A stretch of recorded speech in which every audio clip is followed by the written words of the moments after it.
the, with regard to what happened to those who were exported. Those who said that some of them were assimilated, I think that makes good sense.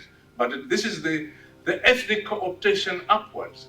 It's the making of new Arabs, the making of new Arabs, both by intermarriage and by cultural assimilation. That's how the Arab world was created.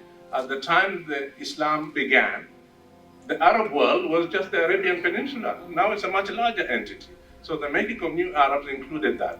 The third point is that the large numbers that have been asserted, I don't believe it at all, unless you give me evidence that is recognizable. Show me the evidence that the huge numbers were exported. And if they were exported, how come there is no evidence the way we have it here today? Just saying it is not enough. Thank you.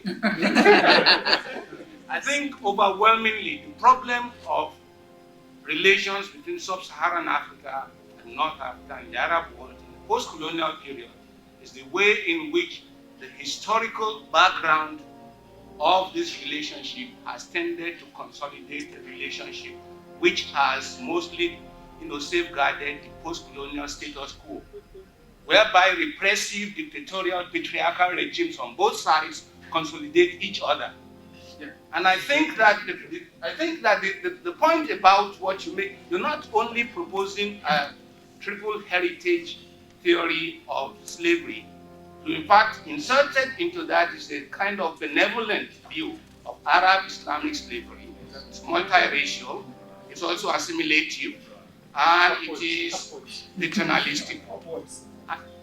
What I would want to point out is that I think generally speaking, you're right to make those categorical distinctions. But what you have not done is in fact to read that into the way that this has fed into the post-colonial status quo, whereby the relationship, except for one or two brief moments in the case of Algeria, whereby in fact many militants and activists in this country sought refuge, and many in Africa itself found a kind of a radical break from this history, benevolent and paternalistic, relationship between sub-Saharan Africa and North Africa, and then the alliance between Kwame Nkrumah and Nasser.